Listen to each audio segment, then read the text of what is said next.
Hello students, HBN college की online classes में आपका स्वागत है। आज क्वांटम मैकेनिक्स के अंदर अपन देखेंगे प्लांक रेडिएशन लॉ, प्लांक का विकिरण नियम। इससे पहले अपन ऑलरेडी जो क्लासिकल मैकेनिक्स पे आधारित है वीन का नियम और रेले जीन्स का नियम वो देख चुके हैं। तो प्लांक रेडिएशन लॉ देखने से पहले प्लांक की जो क्वांटम परिकल्पना है उसके बारे में बात करेंगे। तो पहले अपन देखते हैं प्लांक्स क्वांटम हाइपोथेसिस। प्लांक की क्वांटम परिकल्पना। अब प्लांक की क्वांटम परिकल्पना है क्या? तो इससे पहले अपन देखें कि क्वांटम परिकल्पना से पहले क्लासिकल की बात करें तो जो क्लासिकल फिजिक्स है उस क्लासिकल फिजिक्स के आधार पे जो वीन और रेले जीन्स इन्होंने ब्लैक बॉडी रेडिएशन के जो विकिरण स्पेक्ट्रम है उस विकिरण स्पेक्ट्रम को समझाने का प्रयास किया। और ब्लैक बॉडी रेडिएशन का जो विकिरण स्पेक्ट्रम था वो कुछ इस प्रकार का था। लैम्डा और ई लैम्डा के मध्य का जो कर्व था, अलग अलग टेम्परेचर के ऊपर ये वाली सिचुएशन थी अपने पास में। तो ई लैम्डा और लैम्डा के जो विकिरण स्पेक्ट्रम को समझाने का प्रयास किया था क्लासिकल थ्योरी के आधार पे वीन्स ने और रेले जीन्स ने। तो वीन्स ने जो प्रयास किया उसके अकॉर्डिंग जो फॉर्मूला बनाया जो अपन पहले क्लासेज में देख चुके हैं, तो उसके अकॉर्डिंग ये जो पहला हाफ ग्राफ है मतलब शॉर्ट वेवलेंथ उसी को समझाने में सफल रहा। उसके बाद में रेले जीन्स ने क्या किया, अपना एक मैथमेटिकल फॉर्मूला दिया। उस मैथमेटिकल फॉर्मूले के अकॉर्डिंग जो नेक्स्ट हाफ पार्ट है ब्लैक बॉडी रेडिएशन स्पेक्ट्रम का उसको समझाने में सफल रहा। लेकिन दोनों ही नियम पूरे स्पेक्ट्रम को या पूरे ग्राफ को एक साथ नहीं समझा सकते थे। तो यही इनकी कमी हो गई, या जो क्लासिकल फिजिक्स है वो यही इसी कारण से फेल हो गई। तो फिर हुआ क्या, जो मैक्स प्लांक है, मैक्स प्लांक, उन्होंने इन जो वीन्स और रेले जीन्स के नियम थे उनका गणितीय विश्लेषण किया, मैथमेटिकल एनालिसिस किया और ये जानने की कोशिश की कि उनमें क्या कमी है या उनमें क्या चेंजेस किया जाए ताकि जो इनका फॉर्मूला है वो पूरे ग्राफ को समझाने में सफल रहे या पूरे ग्राफ को एक साथ एक्सप्लेन कर सके। तो उसके लिए एक नई क्वांटम थ्योरी दी। अब नई क्वांटम थ्योरी दी तो मैक्स प्लांक ने ये बताया कि जो ब्लैक बॉडी है उस ब्लैक बॉडी में जो एनर्जी का इमिशन और एब्जॉर्प्शन हो रहा है, ब्लैक बॉडी में जो एनर्जी या अपन कहते हैं रेडिएशन का इमिशन और एब्जॉर्प्शन, ब्लैक बॉडी में जो रेडिएशन या विकिरण है उनका उत्सर्जन और अवशोषण है, वो उनका जो विकिरणों का जो ऊर्जा है उसका उत्सर्जन या अवशोषण है वो सतत न होकर कैसा होता है, डिस्क्रीट होता है या विविक्त होता है।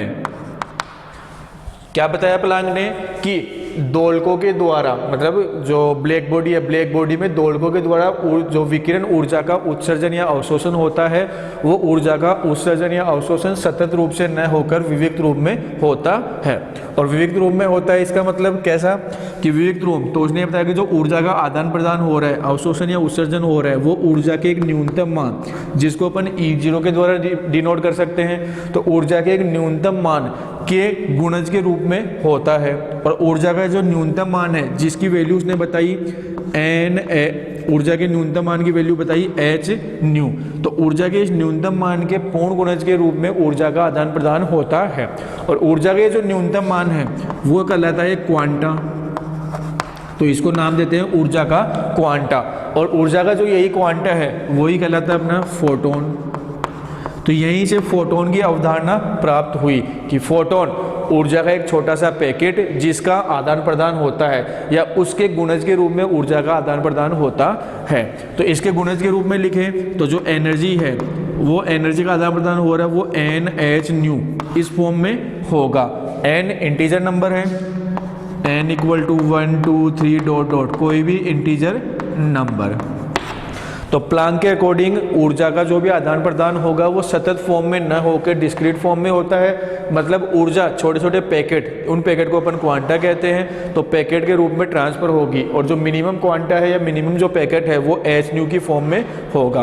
अब h न्यू में देखें तो h प्लांक कांस्टेंट हो जाएगा, प्लांक्स कांस्टेंट, और इसका मान 6.62 × 10⁻³ न्यू फ्रीक्वेंसी, कि किस फ्रीक्वेंसी का फोटोन है वो फ्रीक्वेंसी हो जाएगी। तो ये थी प्लांक की क्वांटम हाइपोथेसिस या प्लांक की क्वांटम परिकल्पना। और इस क्वांटम परिकल्पना के आधार पे क्या हुआ, इस ब्लैक बॉडी रेडिएशन के लिए जो स्पेक्ट्रल एनर्जी डिस्ट्रीब्यूशन का फॉर्मूला है वो डिराइव किया गया। अब वो कैसे होगा तो वो चीज़ देखते हैं। तो उसके लिए अपने को सबसे पहले देखना होगा कि जो दोलक है, ऑसिलेटर है, उन ऑसिलेटर की जो एवरेज एनर्जी है वो कितनी होगी। जो रेडिएशन फॉर्मूला निकालने से पहले अपने को प्लांक ऑसिलेटर की एवरेज एनर्जी कैलकुलेट करनी है। तो अपन कैलकुलेट करते हैं एवरेज एनर्जी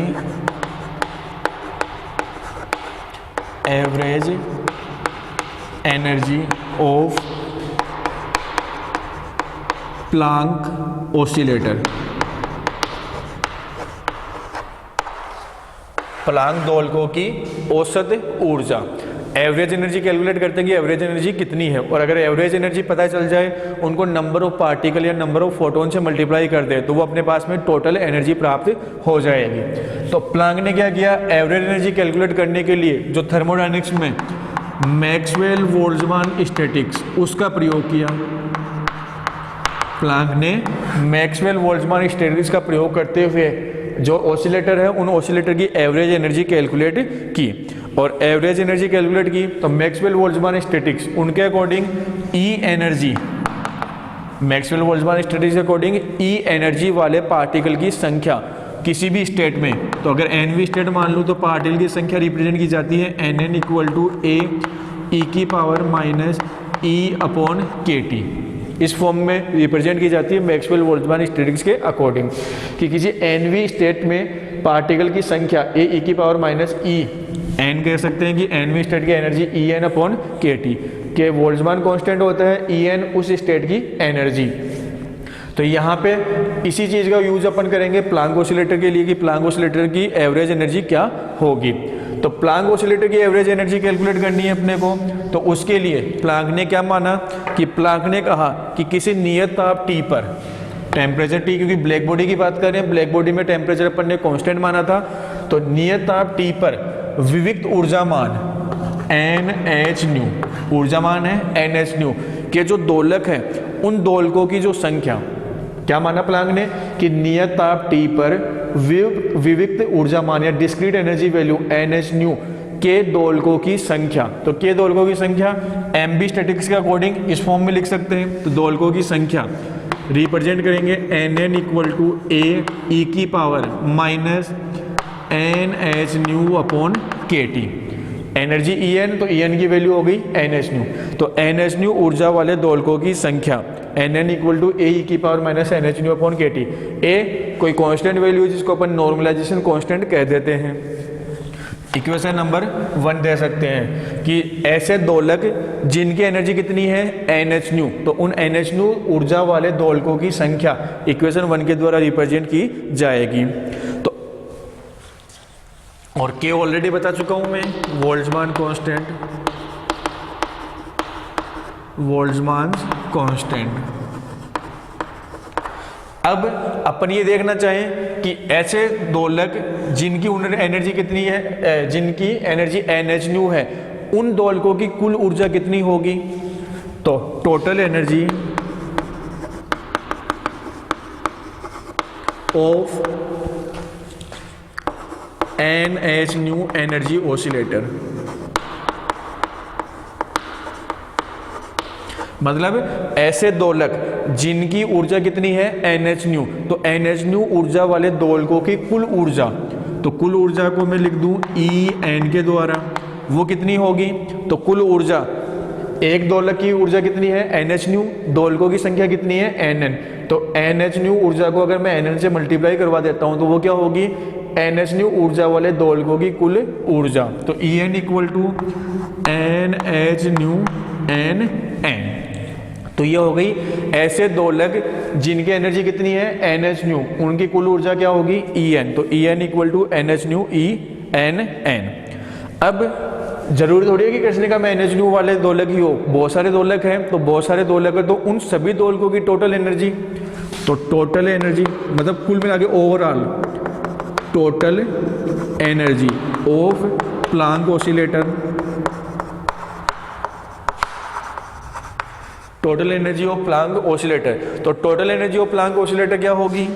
ई, कुल ऊर्जा लिख रहे हैं, मतलब ओवरऑल टोटल एनर्जी की बात कर रहे हैं, तो overall total energy E N का समेसन करके लिख दें कि ई एन इक्वल टू 1 है, 2 है, 3, 4 कुछ भी हो सकता है, तो E1 E2 E3 E4 E5 सबका योग करके लिख दें, तो वो क्या हो जाएगी अपने पास में? टोटल एनर्जी, मतलब जितने भी प्लांक ऑसिलेटर है उन सभी प्लांक ऑसिलेटर की टोटल एनर्जी, जो कि क्या होगी? E equal to summation E N.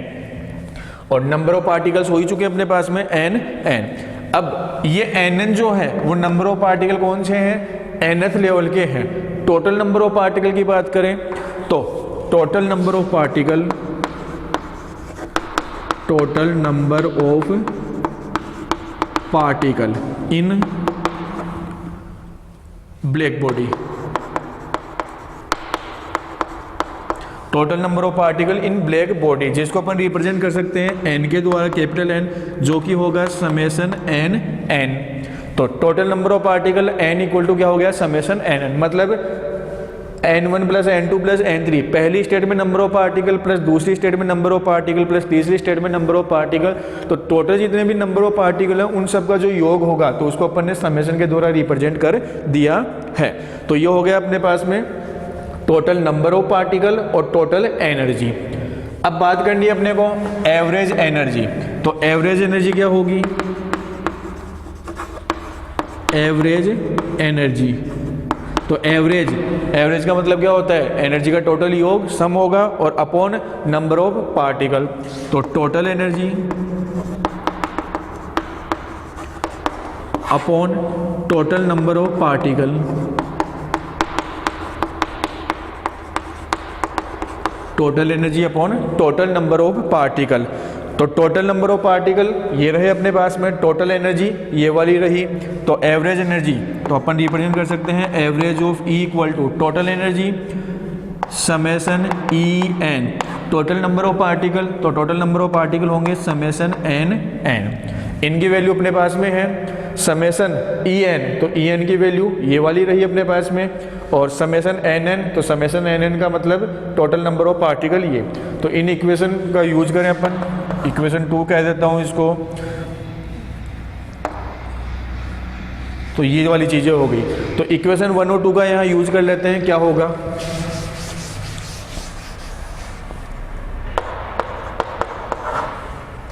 तो यूजिंग इक्वेशन 1 एंड 2, 1 और 2 का यूज करें यहाँ पे, तो average energy, average of E equal to summation E N, तो summation E N, summation E N का मतलब ये वाला हो जाएगा अपने पास में, तो summation N H nu N N upon summation N N, summation N N. जो एन एन है नंबर ऑफ पार्टिकल है nth स्टेट में, तो nth स्टेट के जो नंबर ऑफ पार्टिकल है वो अपन इक्वेशन 1 के द्वारा लिख सकते हैं। तो इक्वेशन 1 से वैल्यू रखें, तो एवरेज ऑफ ई मतलब औसत ऊर्जा summation N H nu, N N की वैल्यू इक्वेशन 1 से ए ई की power minus N H nu upon K T upon summation N N, तो एन एन की वैल्यू ए ई की power minus N H nu upon K T. तो ये हो गई अपने पास में एवरेज एनर्जी की वैल्यू। ए कांस्टेंट वैल्यू है और इसके अलावा एच न्यू भी कांस्टेंट के रूप में है, तो इनको अपन इक्वेशन से बाहर, ये समेसन से बाहर निकाल के लिख सकते हैं। तो इसको मैं अगर ए को बाहर निकाल के लिख दूं तो ए समेसन से बाहर आएगा कांस्टेंट होने के कारण से, और ऊपर नीचे दोनों है तो कैंसिल आउट हो जाएगा। तो average of E equal to लिखा जा सकता है summation N H nu E की power minus N H nu upon K T upon summation E की power minus N H nu upon K T. तो ये हो गई एवरेज एनर्जी की वैल्यू। अब इसको सोल्व करना अपने को, तो सोल्व करने के लिए मान लेते हैं अपन let H nu upon K T, ये वाली टर्म है H nu upon K T, H nu upon K T, इसको मान लेते हैं कि ये एक्स है, तो H nu upon K T equal to X. तो यहाँ से H nu equal to X K T ये भी लिखा जा सकता है। तो ये वैल्यू पुट करके देखते हैं यहाँ पे क्या बनेगा। तो average of E equal to summation N H nu, तो एच न्यू को लिख सकते हैं एक्स के टी और ई की पावर माइनस एन और H nu upon K T की जगह एक्स अपॉन समेसन ई की पावर माइनस एक्स।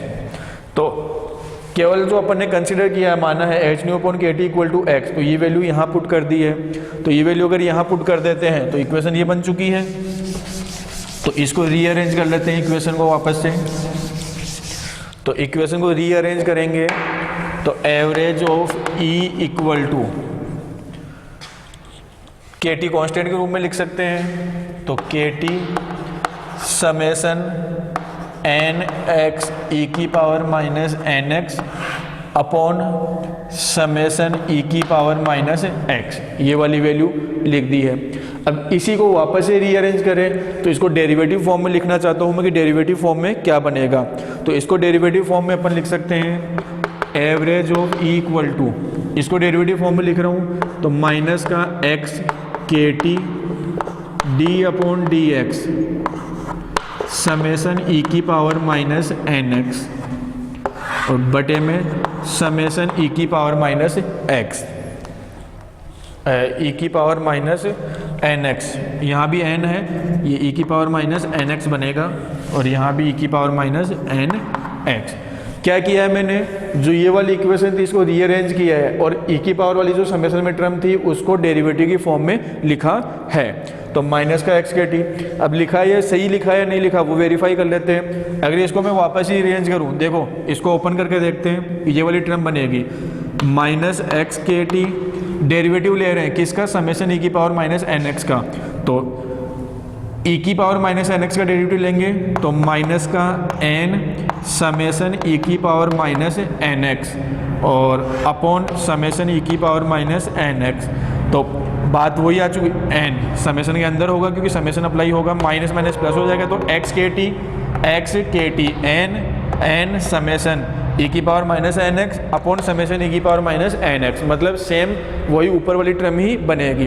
तो इस कारण से अपन ने ऊपर वाली जो इक्वेशन थी उसको इस प्रकार से अरेंज कर लिया है।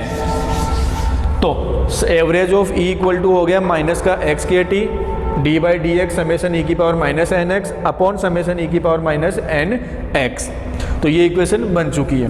अब जो ये समेशन ई की power minus N X summation E की पावर माइनस एन एक्स, इसको अलग से कुछ लिख लेते हैं, अरेंज करते हैं। तो बट समेशन ई की पावर माइनस एन एक्स, तो इसको अगर अपन लिखना चाहें तो इसको लिखें समेशन, तो ई की पावर एन की वैल्यू, एन यहाँ पे स्टेट है तो जीरोथ स्टेट, ग्राउंड स्टेट को जीरोथ स्टेट कह देंगे, 1 2 3 4 स्टेट है अपने पास में। तो ई की पावर 0 प्लस ई की पावर माइनस एन की वैल्यू 1 एक्स प्लस ई की पावर माइनस 2x प्लस ई की power minus 3x plus dot dot. तो इस प्रकार से n की वैल्यू इन्फाइनाइट तक जाएगी। तो ये हो गई अपने पास में। तो समेसन ई की power minus N X equal to E की पावर 0 1 होगा, तो 1 प्लस ई की पावर माइनस एक्स प्लस ई की पावर माइनस 2x प्लस ई की power minus 3x plus dot dot dot. तो ये वाली टर्म बन गई। अब ये जो इक्वेशन बन रही है अपनी वो क्या है, अनंत पदों की गुणोत्तर श्रेणी। और अनंत पदों की गुणोत्तर श्रेणी है तो उसके लिए जो योग होगा, तो अनंत पदों की गुणोत्तर श्रेणी का योग अपन लिखते हैं a अपॉन 1 माइनस आर। अनंत पदों की गुणोत्तर श्रेणी का योग मतलब समेशन, योग क्या होगा a अपॉन 1 माइनस आर, जहां a क्या होता है प्रथम पद और r सारू अनुपात। तो यहाँ पे देखें a अपॉन 1 माइनस आर, तो प्रथम पद 1 है अपॉन 1 माइनस आर, आर मतलब सारो अनुपात, सारो अनुपात मतलब दो क्रमागत पदों का अनुपात। तो e की power minus X upon 1 e की पावर माइनस एक्स बनेगा, e की power minus 2x upon e की पावर माइनस एक्स, e की पावर माइनस एक्स बनेगा, गुणोत्तर श्रेणी का सारो अनुपात है। तो जो कि क्या है e की पावर माइनस एक्स। तो ये बन गया समेसन e की power minus N X equal to 1 upon 1 minus e की पावर माइनस एन, ये e की पावर माइनस एक्स। तो ये हो गया है n पदों की गुणोत्तर श्रेणी का योग। तो समेशन, तो अपन ने ये टर्म कैलकुलेट कर ली है समेशन e की पावर माइनस एन एक्स। आगे अपने पास में इसका डेरिवेटिव, तो इसका डेरिवेटिव ले लेते हैं। तो इसका डेरिवेटिव लेंगे मतलब अपन कर क्या रहे हैं d by D X summation e की power minus N X equal to, तो d बाई डी एक्स और e की पावर माइनस एन एक्स का समेशन। तो इसकी टर्म फॉर्म निकाल लिया अपन ने 1 अपॉन 1 माइनस ई की पावर माइनस एक्स, ये डेरिवेटिव लेना है। तो इसका डेरिवेटिव लेंगे 1/x का डेरिवेटिव माइनस का 1/x स्क्वायर। अपन जानते हैं कि d by D x 1/x ये क्या होगा माइनस का 1/x स्क्वायर। तो ये यहाँ अप्लाई करें तो d by D X summation e की power minus nx is equal to, तो इसका डेरिवेटिव माइनस का 1/x तो माइनस 1/x स्क्वायर।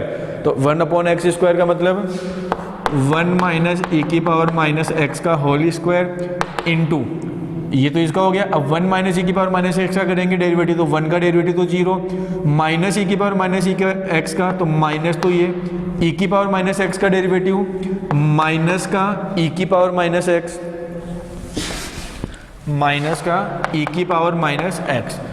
डेरिवेटिव में ध्यान देना है 1/x का किया तो माइनस का 1/x स्क्वायर, फिर x का करेंगे मतलब 1 माइनस e की पावर माइनस x का करेंगे तो 1 का तो 0, इस माइनस के कारण से ये माइनस और e की पावर माइनस x का डेरिवेटिव माइनस का e की पावर माइनस x। तो कुल मिला के ये क्या बन गया अपने पास में, ये माइनस माइनस प्लस लेकिन ऑलरेडी माइनस है तो d/dx समेसन e की power minus nx equal to, तो ये माइनस का e की power minus x upon 1 minus e की पावर माइनस x का होल स्क्वायर। तो ये अपने पास में टर्म बन गई।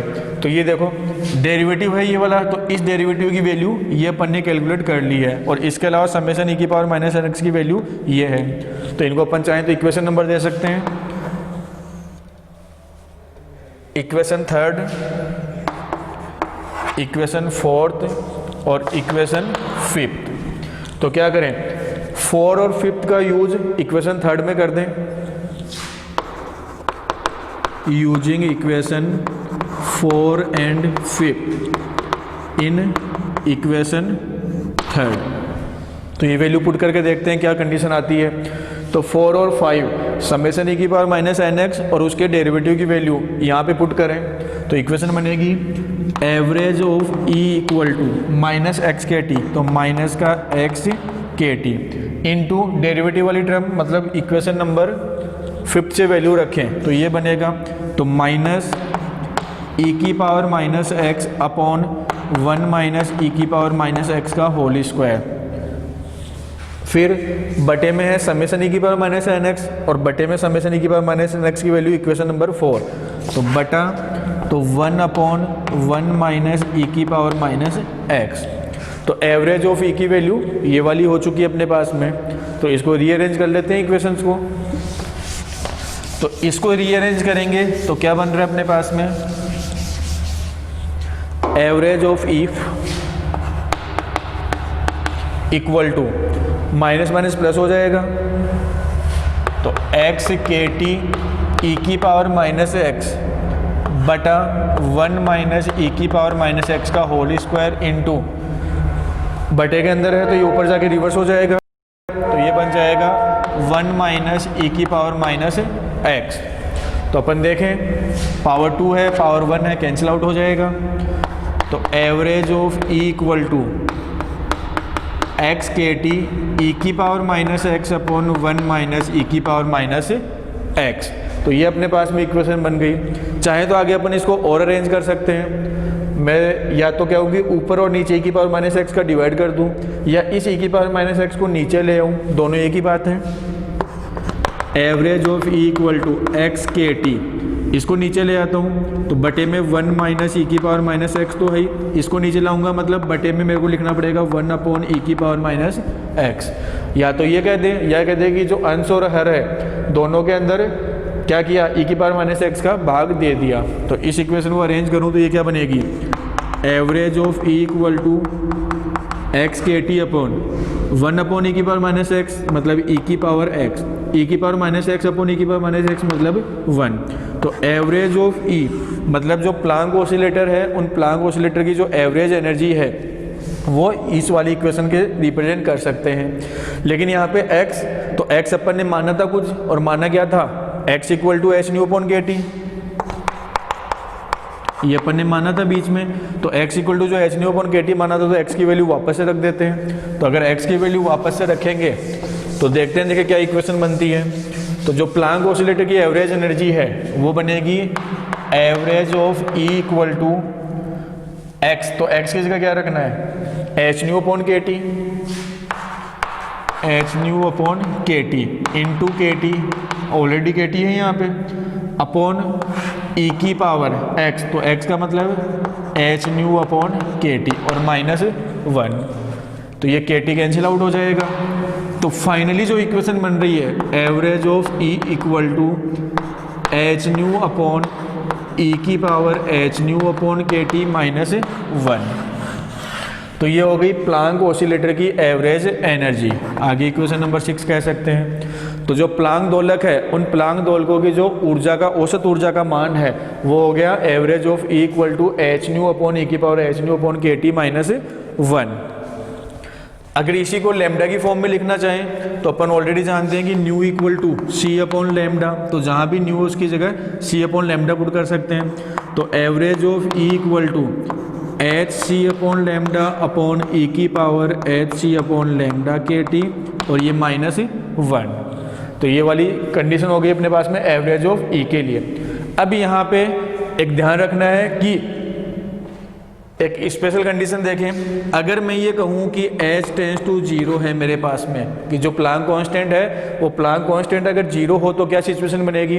तो h टेंस टू 0 होने पर तो देखें इस वाले टर्म में e की power H nu upon K T minus 1, अगर h टेंस टू 0 लेता हूँ तो उसको मैं क्या लिख सकता हूँ, e की पावर x प्रसार करके देखें तो 1 प्लस ई की पावर x मतलब 1 plus H nu upon K T plus dot dot higher order को नेगलेक्ट कर दिया जाएगा माइनस 1। तो ये 1 से 1 कैंसिल हो जाएगा, मतलब e की power H nu upon K T minus 1 approximate equal होगा H nu upon K T. और ये कब है, कंडीशन जरूर ध्यान रखनी है कि जब h टेंस टू क्या हो 0। तो ऐसी सिचुएशन में क्या बनेगा कि e की power H nu upon K T minus 1 ये पूरी टर्म किसके इक्वल हो गई, H nu upon K T. तो अगर ये वैल्यू मैं यहाँ पुट करूँ average of E equal to H nu upon, ये पूरी टर्म इक्वल आ रही है H nu upon K T के, तो ये क्या बन गया अपने पास में एच न्यू कैंसिल आउट हो जाएगा, 1 अपॉन के टी ऊपर जाके के टी बन जाएगा। तो average of E equal to K T.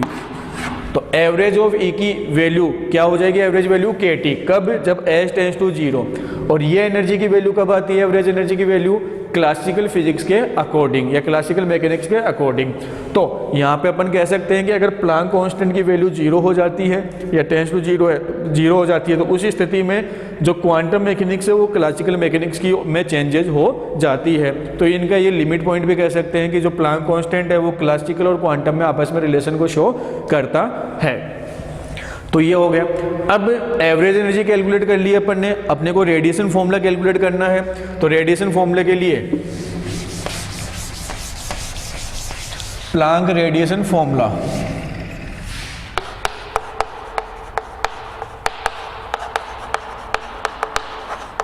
Planck radiation law या प्लांक रेडिएशन लॉ या प्लांक का विकिरण नियम। तो प्लांक का विकिरण नियम ज्ञात करना है तो प्लांक ने क्या बताया कि वेवलेंथ लैम्डा और लैम्डा प्लस डी लैम्डा, तरंग दैर्ध्य ले रहे हैं तो एक रेंज ले ली कि लैम्डा और लैम्डा प्लस डी लैम्डा के मध्य में उत्सर्जित विकिरणों का ऊर्जा घनत्व, इस रेंज में जो विकिरण उत्सर्जित हो रही है उनकी एनर्जी डेंसिटी, और उस एनर्जी डेंसिटी को रिप्रेजेंट कर सकते हैं यू लैम्डा डी लैम्डा के द्वारा, जो कि होगी N lambda D lambda into average of E. N lambda D lambda ऐसी विकिरणें जिनकी तरंग दैर्ध्य क्या है लैम्डा और लैम्डा प्लस डी लैम्डा के बीच में है, उनके लिए कंपन विधाओं की संख्या, और इनटू एवरेज ऑफ ई। तो ये करने पर टोटल अपने पास में क्या आ जाएगी, energy density.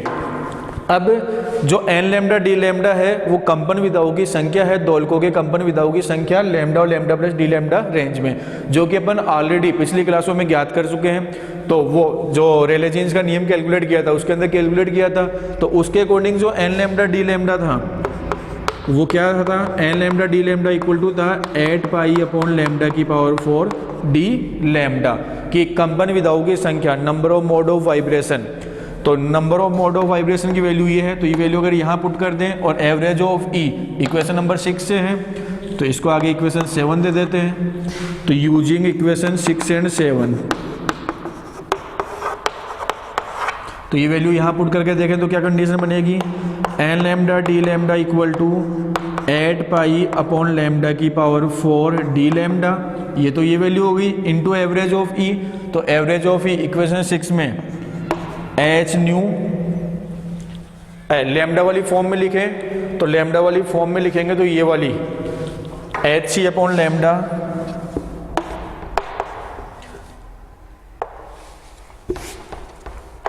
H C upon lambda upon E की power H C upon lambda K T minus 1। Equation को रीअरेंज कर लूँ तो रीअरेंज करने पर इक्वेशन बनेगी N lambda D lambda equal to 8 pi H C,